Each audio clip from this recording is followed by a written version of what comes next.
ಚಿತ್ರದುರ್ಗದ ರೇಣುಕಸ್ವಾಮಿ ಕೊಲೆ ಪ್ರಕರಣಕ್ಕೆ ಸಂಬಂಧಪಟ್ಟ ಹಾಗೆ ಇವತ್ತು ವಿಚಾರಣೆ ನಡೆದಿತ್ತು. ಆ ಕೇಸ್ನಲ್ಲಿ ಸಾಕ್ಷಿಗಳ ವಿಚಾರಣೆ ಆಗಿದೆ. ಇವತ್ತು 57ನೇ CCH ಕೋರ್ಟ್ನಲ್ಲಿ ಟ್ರಯಲ್ ಪುನರಾರಂಭ ಆಗಿದೆ. ಗಮನಿಸಬೇಕು, ನಾವು ಈ ಒಂದು ಕೇಸ್ನ ಸುತ್ತ ನಿರಂತರವಾಗಿ ಕೋರ್ಟ್ ವಿಚಾರಣೆ ಇವೆಲ್ಲವೂ ಕೂಡ ನಡೀತಾ ಇತ್ತು. ಮತ್ತೆ ಈ CCH 57th ಕೋರ್ಟ್ ಏನಿದೆಯಲ್ಲ, ಅಲ್ಲಿ ಟ್ರಯಲ್ ಆರಂಭ ಆಗಿದೆ. ರೇಣುಕಸ್ವಾಮಿ ತಾಯಿ ರತ್ನಪ್ರಭಾ ಹೇಳಿಕೆಯನ್ನು ದಾಖಲು ಮಾಡಿಕೊಳ್ಳಲಾಗಿದೆ. ತಾಯಿ ರತ್ನಪ್ರಭಾ ಹೇಳಿಕೆಗೆ ಪಟಿಸವಾಲು ಕೂಡ ಬಂದಿರೋದು. ಪವಿತ್ರ ಪರ ವಕೀಲರಾಗಿರುವಂತಹ ಬಾಲನ್ ಅವರು ಪಾಟಿ ಸವಾಲು ಕೊಟ್ಟಿದ್ದಾರೆ. ಜೂನ್ 11ರಂದು ಪೊಲೀಸರು ವಿಚಾರಣೆ ಮಾಡಿದ್ರಾ ಅನ್ನೋದಾಗಿ ಪ್ರಶ್ನೆ ಮಾಡಿದ್ದಾರೆ. ಇಲ್ಲ, ಜೂನ್ 14ರಂದು ಉತ್ತರಿಸಿದ್ದೇನೆ ಅಂತ ರತ್ನಪ್ರಭಾ ಅದಕ್ಕೆ ಉತ್ತರ ನೀಡಿದ್ದಾರೆ. ಸೊ A1 ಆರೋಪಿ ಪವಿತ್ರ ಗೌಡ ಅವರ ಪರವಾಗಿರುವಂತಹ ಹಿರಿಯ ವಕೀಲರಾಗಿರುವಂತಹ ಎಸ್ ಬಾಲನ್ ಅವರು ಈ ಒಂದು ಪಾಟಿ ಸವಾಲ್ನಲ್ಲಿ ಅವರು ಪ್ರಶ್ನೆ ಮಾಡಿರೋದು. ಅದಕ್ಕೆ ಸಂಬಂಧಪಟ್ಟ ಹಾಗೆ ಅವರು ಈ ರೀತಿಯಾಗಿ ಉತ್ತರಿಸಿದ್ದಾರೆ.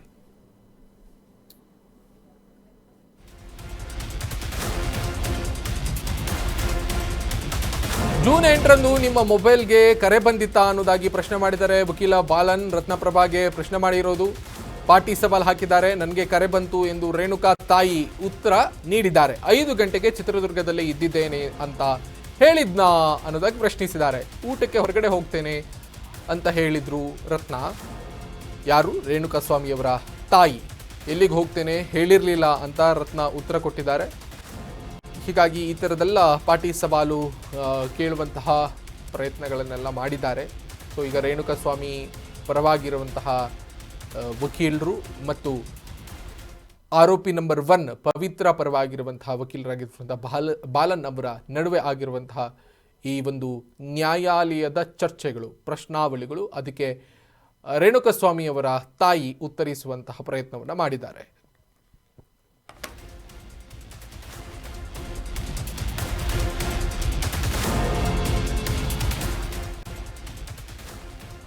ಕನ್ನಡಕ ಹಾಕಿ ಪ್ರತಿಕ್ರಿಯೆ ವೀಕ್ಷಿಸುತ್ತಿರುವಂತಹ ದರ್ಶನ್ ಪರಪ್ಪನ ಅಗ್ರಹಾರ ಜೈಲಿನಲ್ಲಿ ಕುಳಿತು ವೀಕ್ಷಣೆಯನ್ನ ಮಾಡಿದಾರಂತೆ. ವಿಡಿಯೋ ಕಾನ್ಫರೆನ್ಸ್ ಮೂಲಕ ಪ್ರಕ್ರಿಯೆ ವೀಕ್ಷಣೆ ಮಾಡಿದ್ದಾರೆ. ನ್ಯಾಯಾಲಯದಲ್ಲಿ ಏನೇನು ವಿಚಾರಣೆ ಆಗ್ತಿದೆ, ಹೇಗೆ ಎತ್ತ ಎನ್ನುವುದರ ಬಗ್ಗೆ ಪರಪ್ಪನ ಅಗ್ರಹಾರದಲ್ಲೇ ಕೂತ್ಕೊಂಡು ವೀಕ್ಷಣೆಯನ್ನ ಮಾಡಿದ್ದಾರೆ ಅನ್ನುವಂತಹ ಮಾಹಿತಿ ಸದ್ಯಕ್ಕೆ ಲಭ್ಯ ಆಗಿರೋದು.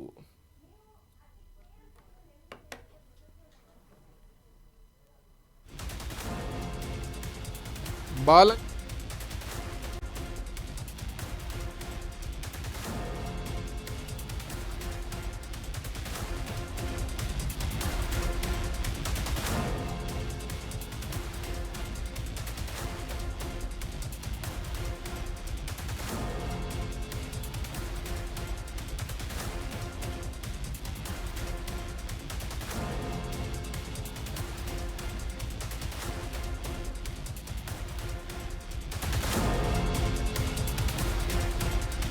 ನೀಡ್ತಾ ಹೋಗ್ತೀವಿ.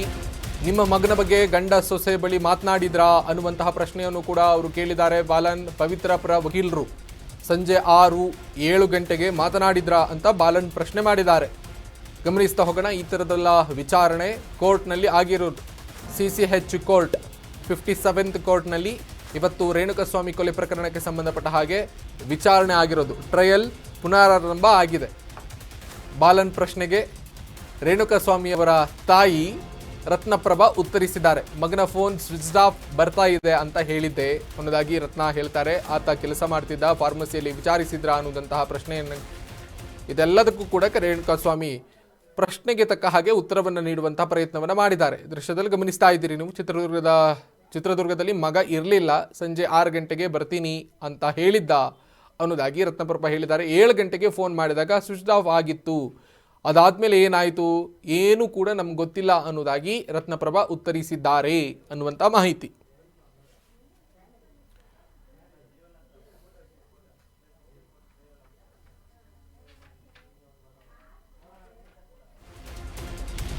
ಅಪ್ಡೇಟ್ಸ್ ಲಭ್ಯ ಆಗ್ತಾ ಇದೆ. 7 ಗಂಟೆಗೆ ಅಪೋಲೋ ಫಾರ್ಮಸಿಗೆ ಫೋನ್ ಮಾಡಿಲ್ವಾ ಅಂತ ಪ್ರಶ್ನಿಸಿದ್ದಾರೆ ಬಾಲನ್. ಏನೇನು ಪ್ರಶ್ನೆ ಮಾಡಿದ್ರು, ಅದಕ್ಕೆ ಉತ್ತರ ಏನು, ಎಲ್ಲವನ್ನು ಕೂಡ ನಾವು ನಿಮಗೆ ಇನ್ ಡೀಟೇಲ್ ಆಗಿ ಮಾಹಿತಿಯನ್ನು ನೀಡ್ತಾ ಹೋಗ್ತೀವಿ. ಕರೆ ಮಾಡಿ ಕೇಳಲು ನಿಮಗೆ ತೊಂದರೆ ಇರಲಿಲ್ವಾ ಅನ್ನೋದಾಗಿ ಪ್ರಶ್ನಿಸಿದ್ದಾರೆ. ತೊಂದರೆ ಇತ್ತು, ಫೋನ್ ಸ್ವಿಚ್ ಆಫ್ ಆಗಿತ್ತು ಅನ್ನೋದಾಗಿ ಪ್ರಶ್ನೆ ಉತ್ತರಿಸಿದ್ದಾರೆ ರತ್ನಪ್ರಭಾ. ನಿಮ್ಮ ಮಗನಿಗೆ ಸೊಸೆ ಫೋನ್ ಮಾಡಿದ್ರು ಅನ್ನೋದಾಗಿ ಬಾಲನ್ ಹೇಳ್ತಾರೆ. ಅದು ರೆಕಾರ್ಡ್ ಆಗಿತ್ತು ಅಂತ ಬಾಲನ್ ಪ್ರಶ್ನೆ ಮಾಡ್ತಾರೆ. ನನ್ನ ಸೊಸೆ ಫೋನ್ ಮಾಡಿರಲಿಲ್ಲ ಅಂತ ರತ್ನಪ್ರಭಾ ಉತ್ತರಿಸ್ತಾರೆ. ವಕೀಲರು ಹಾಗೆ ಅಲ್ವಾ, ಒಂದಿಷ್ಟು ವಿಷಯಗಳನ್ನು ಬೇರೆ ಬೇರೆ ಆಯಾಮಗಳಲ್ಲಿ ಪ್ರಶ್ನಿಸುವಂತಹ ಕೆಲಸವನ್ನು ಮಾಡ್ತಾರೆ ವಿಚಾರಣೆಯ ವೇಳೆ. ಆ ಸಂದರ್ಭದಲ್ಲಿ ರತ್ನಪ್ರಭಾ ಅವರಿಗೆ ಗೊತ್ತಿರುವಂಥ ಎಲ್ಲ ಡೀಟೇಲ್ಸ್ಗಳನ್ನು ಕೊಟ್ಟಿರುವಂತಹ ಮಾಹಿತಿ ಈಗ ಸದ್ಯಕ್ಕೆ ಲಭ್ಯ ಆಗಿರೋದು. ಜೊತೆಗೆ ಈ ಎಲ್ಲ ಬೆಳವಣಿಗೆಗಳ ಬಗ್ಗೆ ನಿನ್ನೆ ಏನು ತನಿಖೆ ಆಗಿತ್ತು ಅದೆಲ್ಲವೂ ಕೂಡ ಪೂರಕ ಆಗ್ತಾ ಹೋಗುತ್ತೆ ಈ ತನಿಖೆ ವಿಚಾರಣೆಗೆ. ಈ ಟ್ರಯಲ್ ಅಂತ ಏನು ಕರಿತೀವಲ್ಲ ಈ ಕೋರ್ಟ್ ಲ್ಯಾಂಗ್ವೇಜ್ನಲ್ಲಿ, ಸೊ ಅದಕ್ಕೆ ಪೂರಕ ಆಗ್ತಾ ಹೋಗುತ್ತೆ. ನಿನ್ನೆ ಪ್ರಸನ್ನ ಕುಮಾರ್ ಜೊತೆಗೆ ಚೇತನ್ ಎಲ್ಲರೂ ಕೂಡ ಆ ಸ್ಪಾಟ್ಗೆ ಹೋಗಿದ್ರು. ರೇಣುಕಸ್ವಾಮಿಯ ಮೃತದೇಹವನ್ನು ಇಲ್ಲಿ ಎಸೆಯಲಾಗಿತ್ತು ಸುಮನಹಳ್ಳಿ ಅನ್ನುವಂತಹ ಆ ಪ್ರದೇಶದಲ್ಲಿ. ಜೊತೆಗೆ ಆತನನ್ನು ಕೊಲೆ ಮಾಡಿರುವಂತಹ ಪ್ರದೇಶ ಏನು ಪಟ್ಟಣಗೆರೆ ಶೆಡ್, ಅಲ್ಲಿಗೂ ಕೂಡ ಭೇಟಿ ನೀಡುವುದರ ಮುಖೇನವಾಗಿ ಏನು ಯಾವ ಹೊತ್ತಿಗಾಯಿತು, ಯಾರೆಲ್ಲ ಇದ್ದರು, ಅದೆಲ್ಲ ವಿಷಯಗಳಿಗೆ ಸಂಬಂಧಪಟ್ಟ ಹಾಗೆ ಮಾಹಿತಿಗಳನ್ನು ಕಲೆ ಹಾಕುವಂಥ ಪ್ರಯತ್ನ ಮಾಡಿದರು. ಅದೆಲ್ಲವನ್ನು ಕೂಡ ಕೋರ್ಟ್ಗೆ ಸಬ್ಮಿಟ್ ಮಾಡಲಾಗುತ್ತೆ. ಆ ಆಧಾರದ ಮೇಲೆ ಈಗ ವಿಚಾರಣೆ ನಡೆದಿರೋದು. ಸಂಬಂಧಿಸಿದ ಹಾಗೆ ಈ ಎಲ್ಲ ಮಾಹಿತಿಯನ್ನು ನಾವು ನಿಮಗೆ ನೀಡ್ತಾ ಇದ್ದೀವಿ. ಅಪ್ಡೇಟ್ಸ್ ಲಭ್ಯ ಆಗ್ತಾ ಇದೆ ಮತ್ತು ಮುಂದುವರಿದು ಏನೆಲ್ಲ ಪ್ರಶ್ನಿಸಿದ್ದಾರೆ ಬಾಲನ್ ಅನ್ನೋದಾಗಿಯೂ ಕೂಡ ನಿಮಗೆ ತಿಳಿಸ್ತಾ ಇದ್ದೀವಿ. ನಿಮ್ಮ ಸೊಸೆಯ ಗಂಡನ ಫೋನ್ ಪರಿಶೀಲನೆ ಮಾಡಿದ್ರಾ ಅಂತ ಕೇಳಿದ್ದಾರೆ. ಶವಾಗಾರದಲ್ಲಿ ಮಗನ ಟೀ ಶರ್ಟ್ ನೋಡಿದ್ರಾ ಅಂತ ಪ್ರಶ್ನಿಸಿದ್ದಾರೆ. ಆತ ಮನೆಯಿಂದ ಹೊರಹೋಗುವಾಗ ಬೇರೆ ಶರ್ಟ್ ಹಾಕಿದ್ದ. ಬಾಲನ್ ಪ್ರಶ್ನೆಗೆ ರೇಣುಕಾ ತಾಯಿ ರತ್ನಪ್ರಭಾ ಉತ್ತರಿಸಿದ್ದಾರೆ. ಕೋರ್ಟ್ನಲ್ಲಿ ಮುಂದುವರಿದಿದೆ ಪ್ರಕರಣದ ಟ್ರಯಲ್ ಅನ್ನುವಂಥ ಮಾಹಿತಿ ಸದ್ಯಕ್ಕೆ ಲಭ್ಯ ಆಗಿರೋದು.